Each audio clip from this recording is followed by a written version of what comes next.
Kesalahan utama yang mayoritas cowok lakuin yang ngebikin mereka gagal terus, relapse terus, keulang lagi dan lagi, yaitu ada di kebiasaan main HP, buka sosmed, scrolling tanpa tujuan, menggoreng dopamin di otak, terpapar sama konten pemicu, dan habis itu lu udah tahu endingnya gimana.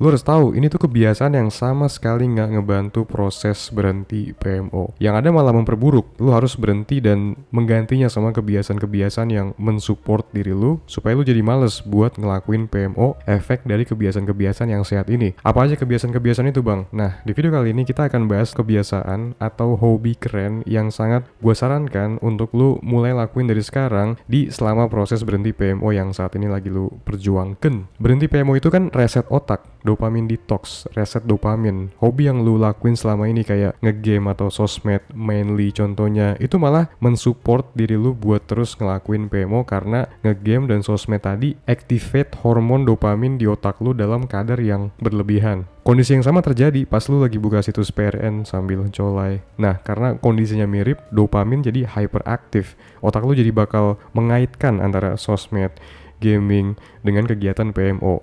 I think I know you. Makanya solusinya lu harus totally ganti hobi yang lebih mendamaikan otak, supaya pattern dopamin lu ke reset balik ke kondisi yang semestinya. Ketika lu udah berhasil nenangin otak kayak gini, gue jamin jadi lebih gampang buat lu untuk menolak godaan PMO. Oke, mari kita deep dive satu persatu list 6 hobi keren yang harus lu mulai terapin dari sekarang kalau pengen cepet berhenti PMO-nya. Hey, sebelum kita lanjut, buat lo yang belum tahu, gue nulis ebook panduan lengkap berhenti PMO. Terutama buat lo yang mau terbebas dari kebiasaan kotor ini, yang pengen sehari-hari pikirannya jernih, jadi lebih semangat buat ngelakuin hal yang sulit, dan gak terganggu sama hasrat buat ngelakuin PMO, gue pengen lo klik link di deskripsi untuk dapetin ebook ini. Ebook ini gue jamin bakal ngasih lo ilmu yang gak bakal lo temuin dimanapun. Link ada di deskripsi. Number 1. Baca. Ini mungkin suatu kegiatan yang sangat amat boring buat dilakuin terlihatnya. Dengan lu ngejudge kegiatan membaca itu sebagai hal yang boring aja, itu menandakan kalau otak lu belum terlatih sama sekali karena selama ini terlalu teroverstimulasi sama kegiatan scrolling contohnya. Makanya lu ngelihat kegiatan membaca ini kayak sesuatu yang neraka banget buat gue lakuin. Yang kedua, kenapa lu ngeremehin kegiatan membaca ini? Karena belum ngerasain sendiri gimana buku ini literally beneran bisa mengubah hidup lu. Kayak ibu gua contohnya. Gini, kegiatan membaca itu udah teruji secara ilmiah, udah dilakuin analisa terhadap otak juga, scan MRI dan sebagainya. Yaitu the most kegiatan yang paling sehat buat otak. Oke, di kondisi kecanduan PMO, otak lu lagi rusak banget. Ngegame, sosmed, scrolling, itu nggak ngebantu memperbaiki otak lu yang udah rusak gara-gara PMO ini. Nah, membacalah yang ngebantu buat memperbaiki kerusakan otak akibat PMO ini. Karena pas baca, otak lu tenang, damai. Bagian prefrontal cortex aktif. Dopamin dipaksa buat istirahat dulu karena selama ini terlalu teroverstimulasi. Nah, ini tuh wujud healing otak yang paling sebenar-benarnya dari yang sebenar-benarnya. Tapi lu perlu ingat juga, kalau lu orangnya belum terbiasa baca, pas awal-awal mulai mencoba membaca, lu mungkin bakal ngerasa kagak nyaman parah setelah mulai 10 menit baca gitu contohnya. Lu bakal ngerasa nggak nyaman, sakau, kebelet buka HP, terus scrolling. Karena selama ini lu terbiasa teroverstimulasi.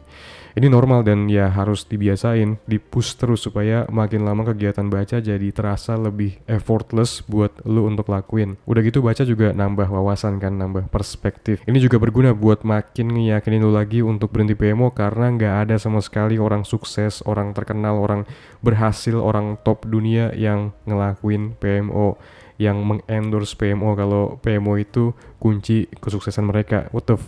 Number 2, outdoor activities. Terlalu banyak mengurung diri di rumah, di kamar, membuat lu jadi lebih sulit buat berhenti PMO. It's true, lu gak pernah kena sinar matahari, menyentuh rumput di tanah.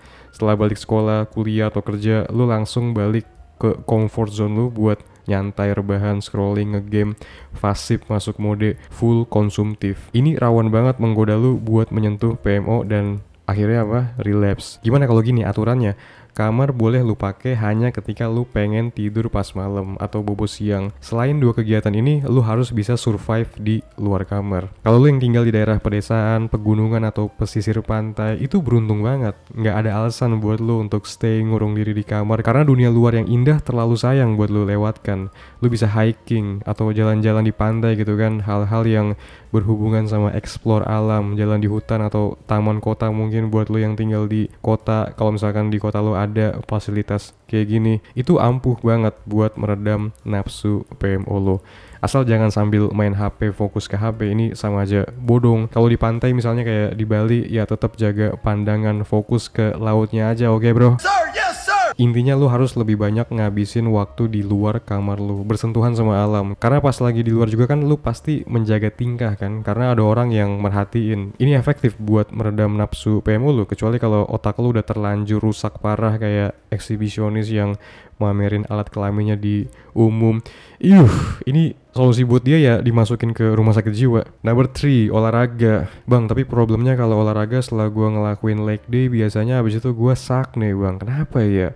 Itu karena setiap kita habis olahraga, hormon testosteron kita spiking, naik sesaat. Makanya lu ngerasa kayak terangsang gitu kan setelah habis olahraga. Tapi meskipun begitu, olahraga itu hobi yang sangat important yang harus lu lakuin terus selama proses berhenti PMO. Olahraga nggak cuma bagus buat bikin fisik lu lebih keren, tapi juga buat ngejaga kewarasan mental lo. Misalnya pas lagi withdrawal symptoms, katakanlah udah 2 minggu berhasil tanpa ngelakuin, lu ngerasa depresi, lemes, bad mood, dan sebagainya. Ini bukan artinya lu nggak punya energi di situasi kayak gini. Lu tetap punya energi dan ini sebaiknya lu salurin dengan memaksa diri lu buat ngelakuin olahraga yang memaksa badan lu bergerak dan berkeringat. Contohnya kayak satu hal yang kayaknya mustahil kalau lu nggak bisa ngelakuin ini, jalan kaki gitu kan sejam outdoor ketika efek withdrawal symptoms itu datang. Gue jamin kelar lu jalan kaki, perasaan lu bakal lebih enak, badan lu lebih seger, dan mood lu lebih bagus dibanding lu mengatasi efek withdrawal symptoms tersebut dengan rebahan di kasur sambil main HP contohnya, atau buka game online, gacha. Olahraga pokoknya wajib banget, entah lu cardio, jogging, renang, jalan kaki, atau angkat beban, bebas, silakan disesuaikan sama kemampuan tubuh lu. Number 4, main alat musik. Hobi penyelamat otak keempat yaitu main alat musik. Sekarang gara-gara smartphone, bocil zaman sekarang generasi alpha, skibidi, udah jarang banget gue lihat yang hobinya itu main alat musik. Soalnya lebih seru main FF di smartphone sih. Main alat musik mah ribet, harus belajar kunci-kuncinya dulu, memahami melodi dan teknik-tekniknya. Mending main HP kan, mending gaming di HP, mending ngegoreng dopamin sejak dini supaya nanti pas gede brain rot. Albert Einstein, seorang manusia yang otaknya paling cemerlang di abad ke-20, dia itu punya kebiasaan buat main biola yang dia lakuin buat mempertajam kemampuan berpikirnya. Secara studi juga udah terbukti main alat musik itu bagus buat kesehatan otak. So, berarti mainin alat musik ini wajib banget lu tekuni selama proses berhenti PMO, apalagi terutama buat lu yang ngerasa punya jiwa musik di dirinya kan. Udah gitu kerennya juga pas lu lagi mainin alat musik, hampir semua bagian otak itu aktif. Dan ini juga healing otak yang keren banget, yang memperingan perusakan otak yang diakibatkan sama kecanduan PMO. Number 5, painting, gambar. Lu tau nggak pelukis nomor 1 paling terkenal di dunia yang hidupnya dulu banget di era Renaissance Italia, Leonardo da Vinci? Dia itu celibate, sama sekali nggak nikah, nggak punya istri, nggak punya keturunan, dan most of the time sepanjang hidupnya dia ini ngelakuin NoFap, semen retentions. Energi S3X life force-nya dia salurkan buat kreatif, bikin lukisan-lukisan legendary yang sampai sekarang masih dilulukan kayak Mona Lisa atau The Last Supper yang kemarin dihina pas di Olimpiade Paris. Jadi buat lo yang suka gambar, suka kreatif, suka berimajinasi, berfantasi, suka ngeliatin artwork gitu, why not gitu kan, lo pun berpartisipasi, bikin juga dan ngejadiin ini sebagai hobi juga.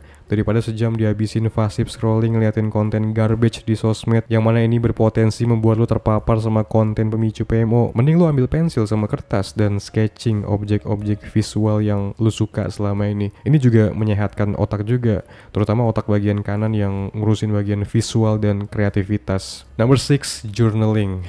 Yang keenam dan yang terakhir, hobi journaling, refleksi diri dengan menuangkan perasaan atau apapun hal yang lagi lu pikirin di secari kertas atau diketik aja. Lu bisa bikin new dokumen di Microsoft Word atau aplikasi Words yang lu suka di laptop lu. Ini juga hobi yang bakal ngebantu lu banget menahan gempuran serangan PMO, terutama pas lu lagi sakne-saknenya didorong hasrat kuat buat ngelakuin PMO tapi nggak pengen relapse. Lu bisa coba sendiri di momen perasaan sakne itu datang, instead of nurutin hasrat lu dengan ngelakuin PMO terus relapse terus menyesal, lu ketik sebanyak mungkin di jurnal lu tentang perasaan yang lagi lu rasain, kenapa PMO itu merusak hidup, lu udah ngerti ini, penyesalannya nanti gimana.